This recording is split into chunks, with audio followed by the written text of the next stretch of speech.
Assalamualaikum everyone. Welcome to study of geography. Today we will discuss about clouds. Water clouds, classification of clouds. Detailedly we will discuss. Well, water clouds actually আমরা সবাই fog বা কুয়াশা দেখেছি, right? কুয়াশা হচ্ছে suspended যে water ড্রপলেটসগুলো থাকে, সেগুলা যে আমরা সাসপেন্ডেড অবস্থায় থাকে, সেটাই হচ্ছে কুয়াশা বা ফগ। এখন ক্লাউডসটা তাহলে কি? ক্লাউডস হচ্ছে অনেক aggregates of innumerable tiny water droplets. Well, অনেকগুলা ছোট ছোট ওয়াটার ড্রপলেটস যখন সাসপেন্ডেড অবস্থায় থাকে তখন সেটাকে আমরা কি বলতে পারি? সেটা হচ্ছে ক্লাউডস। এখন এই ওয়াটার ড্রপলেটসগুলা যখন বড় হয়ে থাকে, বড় হলে তখন সেটা কি হয়? রেইন আকারে ফল করে, অ্যাকচুয়ালি প্রিসিপিটেশন যেটাকে আমরা বলি। অ্যান্ড তার থেকে যদি বড় হয় বা আইস পার্টিকলস, আইস ক্রিস্টাল যখন থাকে, তখন সেটা স্নো ফর্মেও আমরা ফল হতে দেখি। এখন তাহলে হচ্ছে ক্লাউডসটা হচ্ছে aggregates of tiny water droplets. এটা কিন্তু হায়ার অ্যালটিটিউডে বেশি দেখা যায়, মানে হায়ার অ্যালটিটিউডেই ক্লাউডসটা ফর্ম হয়। ওয়েল, এটা কিন্তু মানে আমরা যখন গ্রাউন্ড থেকে কাছে হয় না, গ্রাউন্ড থেকে হাইটটা অনেক বেশি হবে, তখনই কিন্তু সেটাকে আমরা ক্লাউডস বলে থাকি। ওয়েল, তাহলে আমরা একটু দেখি ডেফিনেশনটা কি ক্লাউডসের। Defined as aggregates of innumerable tiny water droplets, ice particles or mixture of both. একটু খেয়াল করি, aggregates, that means innumerable tiny water droplets. aggregate মানে অনেকগুলা ওয়াটার ড্রপলেটস একসাথে হলে সেটা কি হবে? ক্লাউড ফর্ম করবে। আইস পার্টিকেল হতে পারে অথবা দুইটা বোথও হতে পারে। In the air generally mass above the ground surface. Mass above মানে গ্রাউন্ড যে সারফেসটা হয় সেটা থেকে কিন্তু অনেক দূরে, মানে হাইটটা অনেক বেশি হবে, নর্মালি গ্রাউন্ডের কাছাকাছি হবে না। Tiny water droplets, that means এটা কিন্তু অনেক ছোট হবে, 0.001 সেন্টিমিটার ইন রেডিয়াস, এবং এটা সাসপেন্ডেড অবস্থায় থাকবে, তখন সেটাকে আমরা ক্লাউড বলবো। ওকে, now we'll discuss about a term nephrology. এটা হচ্ছে nephrology is the science of clouds which is undertaken in the cloud physical branch of meteorology. Mainly আমরা যদি সহজ কথায় বলতে গেলে, আমরা যদি ক্লাউডস নিয়ে ডিসকাস করি, যে সায়েন্সটা ক্লাউডস নিয়ে ডিসকাস করে, সেটাই হচ্ছে নেফ্রোলজি। এবং এটা কিন্তু মেট্রোলজির একটা পার্ট, ঠিক আছে? ফিজিক্যাল ব্রাঞ্চ, এটা মেট্রোলজির একটা physical branch. Now the question is, how do clouds form? Well, heating of air near surface of the earth, then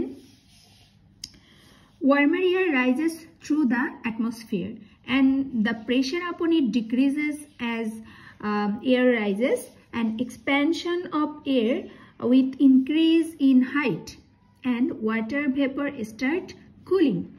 Then condensation begin.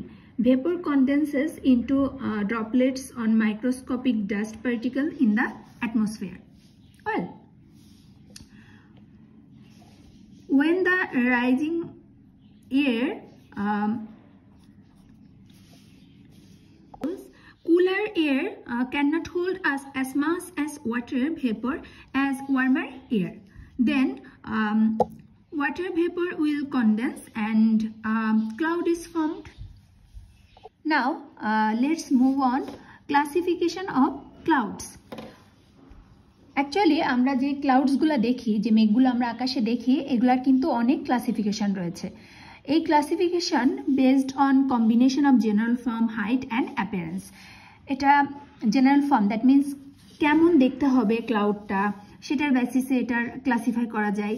হাইটটা কেমন হবে এবং অ্যাপিয়ারেন্স, সব মিলিয়ে কিন্তু ডিফারেন্ট ক্লাউড আমরা দেখতে পাই। ওকে, 4 major clouds 4 major cloud types and variations. আমরা 4টা মেইন যে টাইপ দেখব এখন ক্লাউডের। ভেরিয়েশনটা আমরা একটু খেয়াল করলে দেখতে পাবো। High clouds. হাই ক্লাউডসটা কি? অ্যাকচুয়ালি হাই ক্লাউডসকে আমরা কি বলে থাকি? সিরাস বলে থাকি, সিরাস ক্লাউড। হাই ক্লাউড কেমন হয়? এটা অনেকটা ফিদারি লাইক হয়। কেমন? যে পালকের মতো। আমরা অনেকে ঘোড়ার যে টেলটা রয়েছে, হর্স টেল বা ঘোড়ার লেজ, ওটা আমরা সবাই খেয়াল করেছি একটু পালকের মতো ছড়ানো, সেটাই হচ্ছে ফিদারি লাইক। এটাকে আমরা বলি সিরাস বা high clouds. Later we'll discuss about different type of cirrus or high clouds. Okay, এখন এটার হাইটটা কেমন হবে? 40,000 থেকে 40,000 to 20,000 feet above the ground. এখন আমি যে বলছি 40,000 থেকে 20,000, এমনও হতে পারে যে একটু কম বেশি হতে পারে। ওকে, দেন মিডল ক্লাউডস। মিডল ক্লাউডসটা কেমন? মেইনলি এটাকে কি বলা হয়ে থাকে? Alto clouds. এটার হাইট কেমন হয়? 20,000 থেকে 7,000 ফিটের মধ্যে হয়ে থাকে। এবং লো ক্লাউডসগুলো কেমন? মেইনলি হচ্ছে এটি স্ট্র্যাটাস ক্লাউড বলা হয়ে থাকে। Stratus, that means sheet like well Stratus. এবং এটা কিন্তু বিলো 7,000 ফিট। আরেকটা ভেরিয়েশন আমরা যেটা দেখব ক্লাউডের ক্লাসিফিকেশন, সেটি হচ্ছে clouds with vertical extent. Cloud with vertical extent, that means mainly এটা হয় কি কিউমুলাস হয়ে থাকে এবং হিপড। এই ক্লাউডটা আমরা একটু খেয়াল করে দেখব। এটা অনেক বেশি, অনেক সময় হাইট হয়ে থাকে, আবার অনেক সময় লোয়ার হাইটেও এই ক্লাউডটা হয়ে থাকে। হ্যাঁ, 2,000 থেকে এটা 30,000 পর্যন্ত, এটি ফিট পর্যন্ত এটি হয়ে থাকে। এটার মধ্যে কোনো ক্লাউড রেইন ক্রিয়েট করতে পারে, আবার কোনোটা আবার রেইন হয় না। এই টাইপের ক্লাউডও রয়েছে। আমরা একটু পরে যখন ডিসকাস করব ডিটেল, দেন এটা আরও বেশি অনেক ক্লিয়ার হয়ে যাবে আশা করছি। আমরা এখানে একটা ফিগার দেখতে পাচ্ছি। অ্যাকচুয়ালি এখানে আমরা ক্লাউডগুলো একটু দেখার চেষ্টা করি। আমি কি বলেছি আগে? যে হাই অল্টিটিউডে যে আমরা ক্লাউডগুলো দেখি সেগুলো হচ্ছে সিরাস লাইক ক্লাউড, রাইট? অনেকটা কি বলেছি? পালকের মতন, ফিদারি। একটু খেয়াল করি, এই ক্লাউডগুলো কিন্তু অনেকটা ফিদারি লাইক ক্লাউড, একেবারে পাতলা টাইপের যে ক্লাউডগুলো, লাইট যে ক্লাউডগুলো রয়েছে সেগুলোই হচ্ছে হাই অল্টিটিউড ক্লাউড। অল দেন মিড যে ক্লাউডগুলো রয়েছে, মিডিলে যে ক্লাউডগুলো রয়েছে সেগুলোকে আমরা বলি অল্টো। অল্টোর সাথে আরও ডিফারেন্ট নেম এখানে হয়ে দেন হচ্ছে ক্লাউডগুলো আরও ডিফারেন্ট ফর্মে আমরা দেখতে পাবো। ওকে, দেন লো অল্টিটিউডে যে ক্লাউডগুলো রয়েছে সেগুলোকে আমরা বলি স্ট্র্যাটাস। আমরা একটু খেয়াল করি যে শীট লাইক বা স্ট্র্যাটাস, এগুলোকে আমরা বলি স্ট্র্যাটাস ক্লাউড। এবং লাস্টে আমরা আরেকটি ক্লাউডের কথা বলেছিলাম উইথ ভার্টিক্যাল এক্সটেন্ট। একটু আমরা খেয়াল করি, এই যে এই টাইপসের যে ক্লাউডগুলো আমরা দেখতে পাচ্ছি এগুলো কিন্তু কিউমুলাস। হ্যাঁ, এগুলোকে আমরা কিউমুলাস ক্লাউডও বলে থাকি। এই টাইপের ক্লাউড কিন্তু হাইট কমও হতে পারে, বেশিও হতে পারে। ঠিক আছে, now we'll discuss about the names for clouds are usually a combination of the following prefix or suffix: stratus or strato, flat or layered, and smooth, cumulus and cumulo, heaped up, puffy like cauliflower. আমরা অনেকে ফুলকপি দেখেছি, right? ফুলকপি যেরকম একটা এরকম shape রয়েছে, এই ক্লাউডগুলো কিন্তু এরকম টাইপের হবে। সিরাস বা সিরো, দ্যাট মিনস হাই আপ বা উইস্পি। অল্টো, দ্যাট মিনস মিডিয়াম লেভেলে যে ক্লাউডগুলো থাকে সেগুলোকে আমরা অল্টো ক্লাউড বলে থাকি। Nimbus or nimbo, that means rain bearing clouds. Now we'll discuss about how high clouds. আমরা এখন হাই ক্লাউডসের যে ডেফিনেশনটা সেটা দেখব এবং হাই ক্লাউডসগুলার কি ক্লাসিফিকেশন রয়েছে আমরা সেগুলো নিয়ে ডিসকাস করব। আমি আগেই বলেছি যে হাই ক্লাউডসের যে ক্লাউডসগুলো রয়েছে সেটাকে আমরা সিরাস বলে থাকি, রাইট? এবং সেটা শর্টলি CI দ্বারা মেনশন করা হয়ে থাকে। এবং ফিদারি লাইক ক্লাউডস, এটার হাইট কেমন হয়? 40 to 20,000 ফিট। এবং মিটারে যদি আমরা হিসাব করি তাহলে 12,000 থেকে 6,000 মিটার অ্যাবভ দ্য গ্রাউন্ড। এবং এটা নর্মালি কালার হয়ে থাকে হোয়াইট। অ্যান্ড হাই ক্লাউডস আর 3 টাইপস, 3 ধরনের আমরা হাই ক্লাউড দেখে থাকি। একটা হচ্ছে সিরাস ক্লাউড, আর একটা হচ্ছে cirrocumulus cloud and cirrostratus cloud. Okay, now will discuss about cirrus cloud. Cirrus cloud কি ধরনের সিরাস ক্লাউড হয়? আসলে হায়ার অল্টিটিউড, আগে বলেছি যে ক্লাউডটা যখন হায়ার অল্টিটিউডে হবে তখন সেটাকে আমরা সিরাস ক্লাউড বলে থাকি। এটা কি হয়, ডিটাচড ক্লাউড, দ্যাট মিনস একসাথে জয়েন থাকবে না, ডিটাচড, অনেক ছোট ছোট ছোট ছোট টাইনি যে ক্লাউডসগুলো থাকবে সেগুলো ডিটাচ, একটা থেকে আরেকটা ডিটাচ থাকবে। Clouds having fibrous and chain like silky appearance, that means feathery like থাকবে, অনেক ছোট ছোট যে ক্লাউডসগুলো আমরা দেখতে পাই হায়ার অ্যালটিটিউডে, সেটাই হচ্ছে সিরাস ক্লাউড।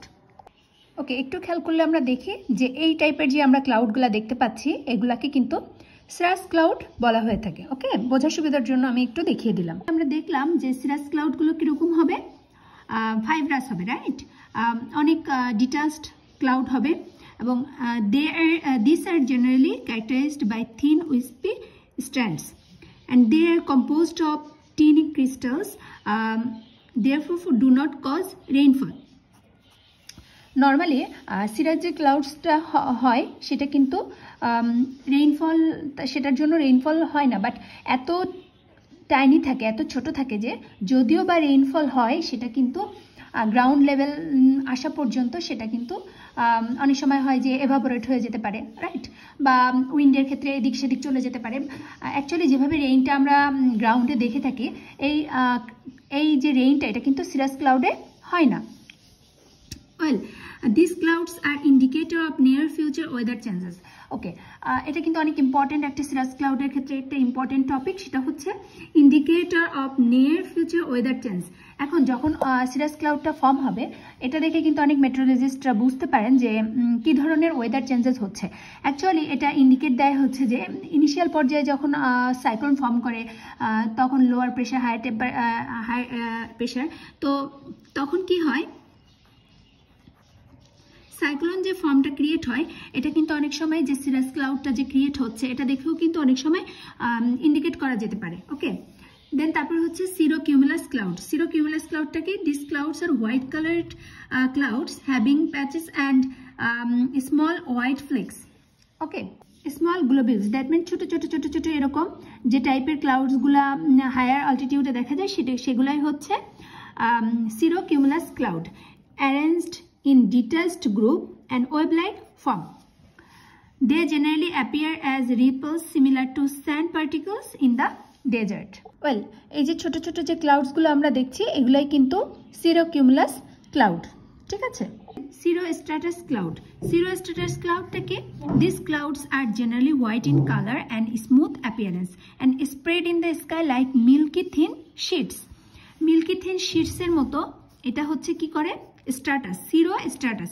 সিরো দ্যাট মিনস হচ্ছে হাই অ্যালটিটিউডে থাকবে, এটা আমি আগেই বলেছি, and sheet like stratus lay like থাকবে। This are transparent clouds and create halo around the sun and moon. Most important, halo around the sun and moon. অনেক সময় মুন আর সানের ক্ষেত্রে আমরা এরকম হ্যালো দেখতে পাই, রাইট, একটা ছোট স্মল একটা border, that is actually created by cirrostratus cloud like this is called halo. এই ক্লাউডটা সান আর মুনের পাশে এরকম হ্যালো হিসাবে দেখা যায়। These clouds are seen just after the cirrus cloud at the onset of cyclone. Well, একটু আগে আমি যে বললাম যে সিরাস ক্লাউড কি হয় যখন সাইক্লোন হয়, সেটা কি হয়, সিরাস ক্লাউড দেখলে অনেক সময় মেট্রোলজিস্টরা আশঙ্কা করে থাকে যে পরবর্তীতে বড় ধরনের সাইক্লোন হতে পারে। Then this cloud actually cirrostratus cloud হয় যখন অতিরিক্ত সিরাস ক্লাউড যখন অনেক বেশি হয়ে যায়, পরবর্তীতে সেটা কি হয় আরও যখন অনেক বেশি একত্রিত হয়ে অনেক বেশি হয়ে যায়, দেন তখন সেটাকে আমরা সিরোস্ট্র্যাটাস ক্লাউড বলি এবং সেটা কিন্তু onset of cyclone. This way they also indicate the arrival of cyclone in the near future. Well, এটাই হচ্ছে হাই অল্টিটিউড ক্লাউডের ডিটেল। আমরা তিনটা পড়লাম, cirrus, cirrocumulus and cirrostratus cloud. Actually এটা হচ্ছে আমরা সিরাস দেখলেই আমরা যখন সিরাস পড়বো তখনই আমরা বুঝে নেব যে এটা high altitude cloud. Ground level থেকে মোটামুটি অনেক হায়ার অল্টিটিউডে এই ক্লাউডটা হয়ে থাকে। আজকে আমরা হাই অল্টিটিউড ক্লাউড নিয়ে ডিসকাস করেছি। পরবর্তী পার্ট 2তে আমরা মিডিল এবং লো আর আদার্স যে ক্লাউডগুলো আমি ক্লাসিফিকেশন বলেছিলাম সেগুলো নিয়ে ডিসকাস করব। আজকে এই পর্যন্ত। That's for today. Thank you.